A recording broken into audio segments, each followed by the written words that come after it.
Assalamualaikum warahmatullahi wabarakatuh. Nah, pertemuan kali ini saya akan menghantarkan mengenai fungsi teori dalam penelitian, khususnya penelitian sosial. Nah, kali ini saya akan memberikan pemahaman mengenai teori, walaupun Anda mungkin sudah pernah mempelajari teori itu apa, tapi saya akan merefresh ulang mengenai pengertian teori itu sendiri. Nah, yang kemudian akan dilanjut dengan fungsi teori di dalam penelitian, khususnya penelitian sosial. Nah, selanjutnya saya akan sampaikan bahwa ada yang mengatakan bahwa teori itu adalah serangkaian konsep, definisi, dan proposisi yang saling berkait dan bertujuan untuk memberikan gambaran sistematis tentang suatu fenomena. Contoh atau misalnya, nah dalam diri manusia itu terdapat 3 dimensi psikologi, yaitu kognitif, afektif, dan psikomotorik. Nah itu dikemukakan oleh Bloom. Nah itu adalah merupakan sebuah teori yang menjelaskan kepada kita bahwa di dalam diri manusia itu terdapat 3 dimensi secara psikologis. Nah, itulah artinya bahwa Bloom ini sedang menjelaskan bahwa apa yang ada di dalam diri manusia itu sendiri. Nah, itulah yang disebut dengan teori. Oke. Nah, kemudian saya lanjut bahwa pada dasarnya ini saya merujuk kepada buku penelitian survei yang ditulis oleh Singarimbun dan Effendi. Memang ini bukunya sudah lama, tapi masih up to date dan masih bisa berlaku disesuaikan dengan kondisi yang sekarang. Nah, teori ini secara umum mengandung 3 hal. Yang pertama, teori adalah serangkaian proposisi antar konsep-konsep yang saling berhubungan. Nah, tadi contohnya yang dari teori si Bloom itu. Yang kedua, bahwa teori itu menerangkan secara sistematis suatu fenomena sosial dengan cara menentukan hubungan sosial antar konsep. Nah, di sini jelas ada kata teori, ada konsep. Nah, konsep itu biasanya kalau kita melihat hierarkinya itu ada di setelah teori, gitu ya. Jadi teori dulu baru konsep. Oke. Kemudian ketiga, bahwa teori itu menerangkan fenomena tertentu dengan cara menentukan konsep mana yang berhubungan dengan konsep lainnya dan bagaimana bentuk hubungannya. Nah, itulah 3 hal yang terkandung di dalam teori. Oke, selanjutnya. Nah, dari tadi 3 hal yang umum tadi yang dikemukakan oleh Mas Singarimbun dan juga dari berdasarkan pengertiannya, maka teori itu sendiri bisa dipilah menjadi umum dan juga menjadi khusus. Nah, yang umum itu adalah menjelaskan suatu realitas sosial. Jadi ketika kita akan menentukan fenomena sosial dan itu menjadi sebuah masalah sosial, maka harus ada dukungan dari sebuah teori bahwa memang itu bisa menjadi masalah. Nah, yang kedua, secara umum memperkirakan realitas sosial yang akan terjadi. Jadi sifatnya memprediksi. Jika hal itu dibiarkan, maka akan terjadi berdampak seperti ini. Itu secara umum. Nah, sedangkan secara khususnya, satu, teori itu bisa memberikan pola bagi interpretasi data. Jadi kita ketika mempertaskan data, kita tidak bisa hanya langsung ujuk-ujuk begitu saja, tetapi harus punya landasan teori. Kenapa data itu bisa diinterpretasikan seperti ini, seperti itu, gitu ya. Nah, yang kedua, yang secara khusus menghubungkan suatu studi dengan studi lainnya. Nah, kenapa ini dilakukan dalam teori itu juga sehingga akan tampak kekurangan atau gap dari studi yang lalu dengan studi-studi yang sebelumnya atau studi yang akan dilakukan. Kemudian menyajikan kerangka sehingga konsep dan variabel mendapat arti penting. Nah, dari teori itu juga bisa mengantarkan kita untuk membuat kerangka pikir dari penelitian yang akan kita lakukan. Sehingga kita bisa menurunkan konsep-konsepnya. Dari konsep itu kita bisa juga variabel-variabelnya seperti apa. Nah, yang terakhir dari secara khususnya yaitu memungkinkan menginterpretasi makna yang lebih besar dari temuan yang kita peroleh dari suatu penelitian. Jadi, tadi juga interpretasi data, sekarang yang terakhir itu adalah menginterpretasikan makna, makna yang kita lihat. Misalnya, di tengah siang hari bolong, kemudian di tengah lapang, kemudian ada seorang perempuan berjalan menggunakan pakaian wanitanya itu merah ceria. Maka kita bisa memaknainya gitu. Oh, mungkin dia sedang latihan modeling atau dia sedang bermaksud untuk mempromosikan hasil desainnya, ataukah karena mungkin dia masuk kategori abnormal. Nah, itu kan interpretasi makna. Makna itu biasanya ini orang-orang sosiologi itu seringkali menginterpretasikan makna-makna yang dilihat dari hasil pengamatan dan hasil observasinya. Nah, kemudian fungsi dan posisi teori itu sendiri, baik untuk kuanti maupun kuali. Jadi saya di sini menjelaskan dulu fungsi dan posisi teori secara umum ya. Ini sebetulnya kita melihat fungsi dan posisi teori ini, kita sangat tergantung pada tujuan penelitiannya mau apa gitu ya. Dari tujuan penelitian itulah gitu. Ini kan udah ngecek aja Bang. Oke.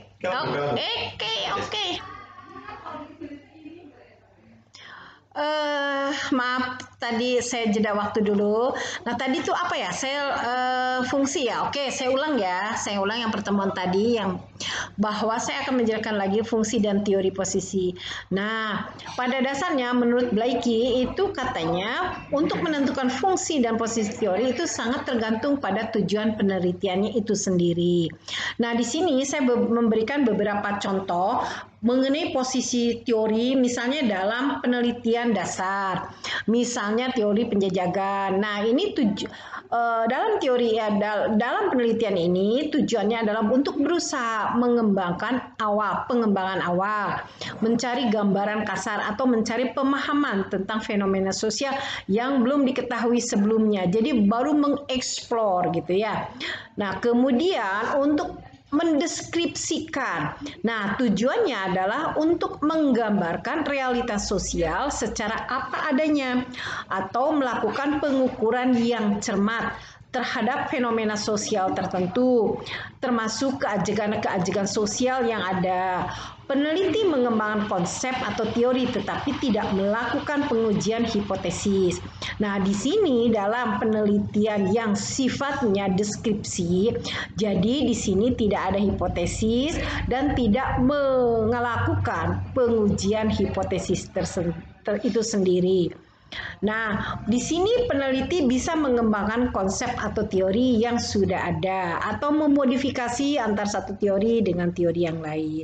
Nah, kemudian untuk penelitian yang sifatnya explanatory, nah di sini untuk teori itu posisinya, fungsinya itu adalah untuk menjelaskan hubungan kausal fenomena sosial dengan pengembangan pengujian hipotesis itu sendiri. Nah, selanjutnya, kalau untuk penelitian yang sifatnya untuk memberikan pemahaman, misalnya untuk memahami fenomena sosial secara mendalam, termasuk untuk menentukan alasan-alasan dari tindakan sosial yang ada atau kejadian-kejadian serangkaian episode sosial yang ada. Nah, dari sini kita akan melihat aktor sosialnya siapa atau yang diderivasinya itu siapa.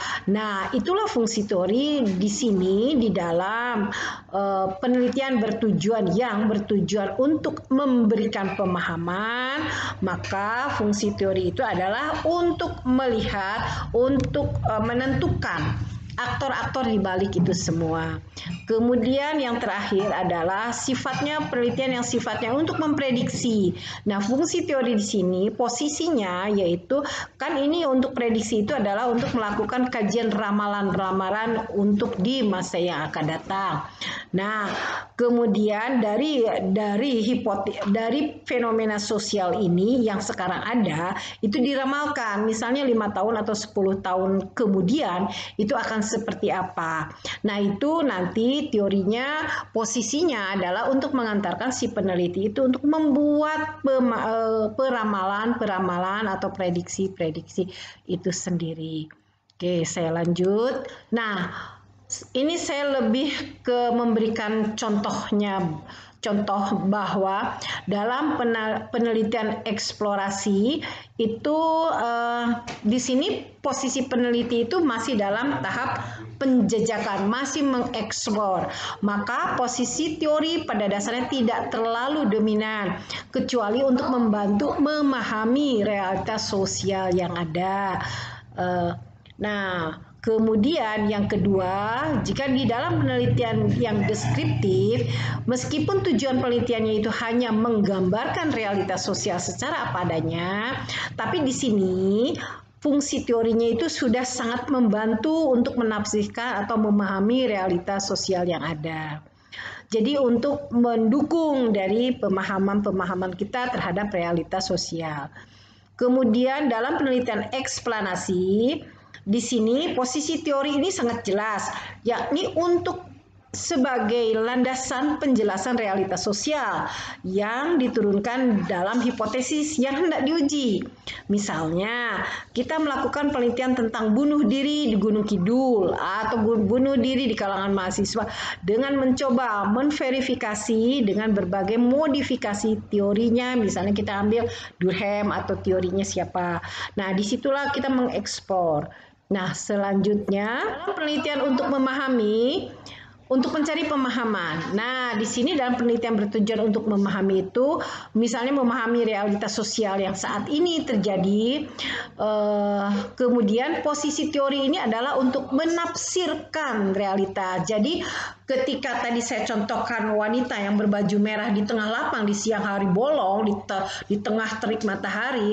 Nah, kita tidak bisa menafsirkan bahwa perempuan itu misalnya gila, tidak bisa. Teori yang mana yang mengatakan bahwa jika berperilaku seperti itu adalah gila? Tidak bisa semena-mena. Jadi kita harus ada teorinya dulu. Teori mengenai pemahaman tentang realita tersebut. Nah, kemudian dalam penelitian bertujuan untuk meramalkan, untuk memprediksi, maka posisi teorinya ini adalah sebagai landasan ramalan. Jadi kita kalau mau meramalkan sebuah fenomena 10 tahun yang akan datang, misalnya kecenderungan bunuh diri di kalangan mahasiswa 10 mendatang, itu adalah misalnya 2 kali lipat. Nah, kenapa 2 kali lipat? Kita ada teori yang mengatakan, yang mendukung bahwa akan terjadi 2 kali lipat. Tentu ini biasanya kalau orang-orang kuanti itu ada dasar perhitungan-perhitungan sendiri, misalnya dengan rumus-rumus tertentu sehingga kita bisa menghitung, memprediksi berapa jumlahnya. Nah, seperti itu. Nah, di sini ada juga kan kita juga sering dengar ya, karena negara kita akan meramalkan lepas landas dengan menggunakan teorinya Rostow atau teori modernisasi sosial dari Daniel Wiener, atau sebuah ramalan yang berangkat dari interpretasi data seperti ramalan Samuel Huntington tentang The Clash of Civilization atau Francis Fukuyama yang memprediksi bahwa nanti masyarakat itu penuh dengan kecurigaan-kecurigaan. Nah, itu kan diramalkan jauh sebelumnya, tapi ada asumsi-asumsinya. Nah, seperti itu. Oke.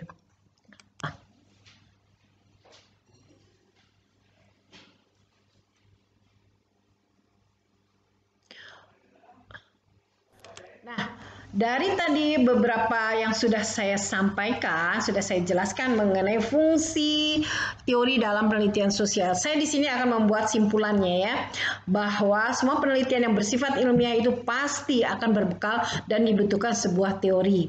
Nah, kata kuncinya bahwa dalam pendekatan kuantitatif bahwa teori yang digunakan itu harus sudah jelas dari awal penyusunan proposal. Karena teori ini berfungsi untuk memperjelas masalah yang diteliti sebagai dasar untuk merumuskan hipotesis dan referensi untuk menyusun instrumen penelitian. Nah, yang kedua, bersifat menguji hipotesis atau teori.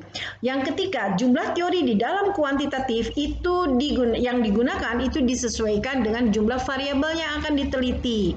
Jadi, nggak bisa teorinya hanya satu, siapa tahu teori satu itu masih kurang karena kita menggunakan 3 variabel misalnya. Nah, minimal teori yang harus digunakan di dalam kuanti itu 3 teori yang jadi intinya sesuai dengan jumlah variabel yang akan diteliti.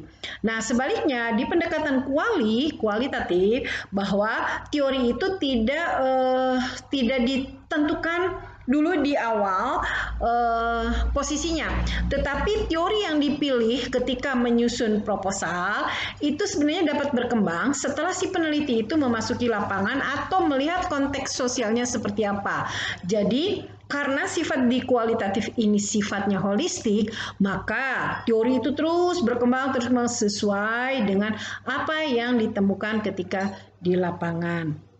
Nah, itulah beberapa yang sudah saya paparkan mengenai fungsi dan peran teori di dalam penelitian sosial baik kuanti maupun kualitatif. Nah, untuk selanjutnya silahkan pelajari apa yang sudah saya sampaikan dan juga baca buku-buku yang sudah saya share di pertemuan-pertemuan sebelumnya. Tolong baca benar-benar supaya kalian memperoleh pemahaman. Jangan tidak dibaca ya, harus dibaca. Siapa tahu ini materi ini akan ada pada saat nanti ujian. Oke, selamat belajar dan semangat terus ya. Assalamualaikum warahmatullahi wabarakatuh.